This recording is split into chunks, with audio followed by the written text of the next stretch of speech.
I was on a call with a group of leaders from Northern California, and a great question came up. Jamie, how do you develop your self-discipline muscles? We want to work on our self-discipline. What do you do? And I started with a story I think we can all relate to. Have you ever got to the point physically, listen, I'm sick and tired of being sick and tired. It's time for me to hit the gym. It's time for me to work out. And so you've got all the right intentions. You set the alarm the night before for nice and early, and you wake up in the morning and you make a game day decision. I don't feel like it. I don't want to work out. I don't want to push my body. And you make the decision to not work out. Okay. I'm getting my son involved in physical fitness. And so, I hear a lot of grumbling when he wakes up early in the morning on those days we work out together. Like, Dad, I don't feel like it. And I always say, hey, when you don't feel like it, all the more reason to do it. You will develop some self-confidence as you fine-tune your self-discipline, right? And so on those days that you just don't do it and you give in to the snooze button, right? You give in, like you cave. How do you feel on those days? I ask my son on the days that you don't go to the gym, how do you feel? Well, I feel bad, Dad. I'm like, have you ever regretted going to the gym? Like on the day that you didn't feel like going, have you ever regretted like, man, I really wish I wouldn't have went? No, it's never happened, Dad. I'm like, so really you've got the choice of two pains, right? You've got the pain of 90 minutes, right? The physical punishment that you put your body through at the gym. And really, when you think about it, when you're at the gym, it's not that painful. I think the bigger pain is thinking about going to the gym. I've always said in the field, residentially or B2B, the hardest door to open is always the car door. Once you've opened that car door, going from business to business or door to door, it's really not that hard. It's all the brain mess that you put yourself through. But what's more painful, the pain of that workout or the pain of thinking about not doing that workout all day long?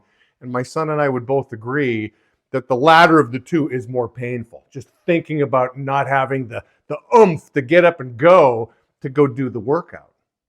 So it's the habit of self-discipline that we really want to work on.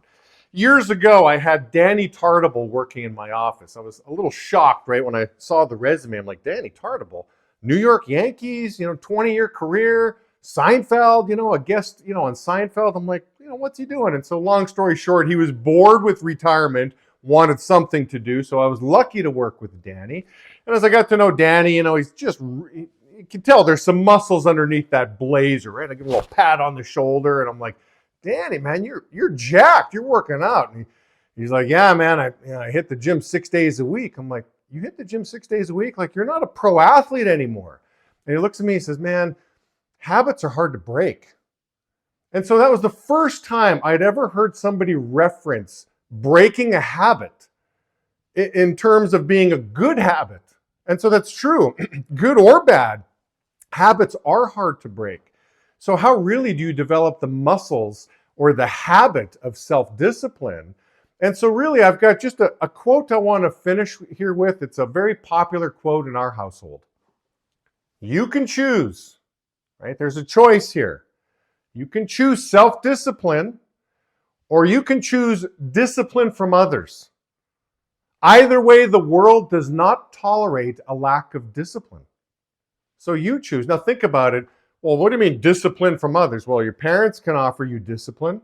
Your teacher can offer you discipline. The police can offer you discipline. The court system can offer you discipline. Your employer can offer you discipline. So you can outsource the discipline to another party or you can own it. So it's just an interesting way of looking at it. Like, which would you rather have? Well, I'd rather own it, but I've got to get those muscles going on. See, it's really simple. Unsuccessful people, when they don't feel like doing something, they don't do it. This is as per John Maxwell. Like, hey, the feelings, just not there, therefore the action doesn't follow. And he says successful people, whether they feel like it or not, they do it, and then the feeling catches up. The action comes first. You just got to choose the action and let the feeling follow. Don't be vulnerable to chasing your feelings and action following feelings. No way. Self-discipline is all about being proactive and choosing.